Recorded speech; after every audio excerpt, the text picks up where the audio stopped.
Leta 1760 se je Fortunat Brgant vrnil iz Rima v Ljubljano. V nekaj naslednjih letih je nastala vrsta plemiških portretov, ki v umetnosti na Slovenskem predstavljajo novost, podkrepljeno z Brgantovim talentom. Njegovi portretiranci so drugačni ljudje. Ne Metzingerjevi predstavniki tradicionalne kranjske aristokracije, temveč podjetneži in trgovci, ki so si plemiški stan prislužili pred kratkim s svojimi sposobnostmi ter uslugami dvoru in cesarstvu. V Rimu, kjer so se križala pota zlate mladine evropske aristokracije, so reprezentančne portrete z atributi družbenega statusa izpodrinili stvarnejši portreti z atributi intimnejših interesov in dejavnosti portretirancev. Brgant je osnovne motive in kompozicijske sheme povzel po rimskih zgledih Antona Rafaela Menksa in Pompeja Batonija.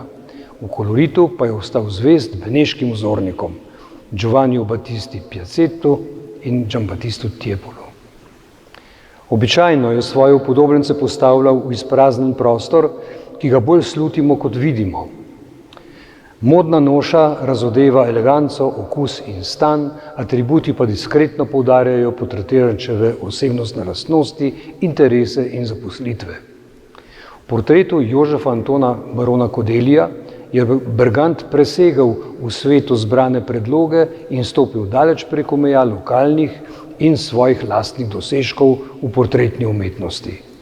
Pri Kodeliju atributov portretirančeve dejavnosti in interesov ni, je pa slikar izjemoma vključil reducirano krajino. Baron se je v skrznom podloženem plašču malomarno sproščeno naslonil na skalno polico. Z izjemno slikarsko kulturo in prepričljivostjo je slikar s Čopičem povzel raznolikost pojavnih lastnosti različnih snovi, inkarnata, blaga in obšivkov. Z enako občutljivostjo je zajel enkratnost portretirančevega obraza, izraza inteligentnega, prefinjenega, samozavestnega in malce rezerviranega človeka. Iz rokavov kipijo čipke bele srajce.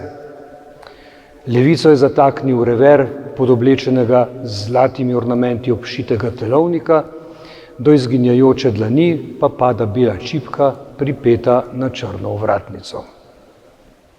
Nedavno končano restauriranje Brgantovega edinega znanega ovalnega portreta je odpravilo težko zeleno zaveso, ki jo je v 19. stoletju dodal restaurator Paul Kinel in odkrilo pogled v nedoločljivo naravo v ozadju. Po skali se pne bršljanova vitica, simbol zakonske zvestobe. Simbolno dopolnjuje poročni prstan, ki ga kaže njegova v ovalnem formatu upodobljena zakonska družica Marija Elizabeta von Königsbrunn iz štajerske družine poplemenitenih Fužinarjev. Verjetno je Kodelij naročil Brgantu ovalni format enakih mer, kajti podoba Kodelijeve žene ni Brgantovo delo. Prav prepričljivosti upodobnjenčevega etosa je slikar stopil daleč prek meja lokalnih in tudi svojih dosežkov v portretni umetnosti. Sproščenost in nadzorovana malomarnost nas še danes prepričata, da gledamo pred seboj človeka, kakršen je v resnici bil.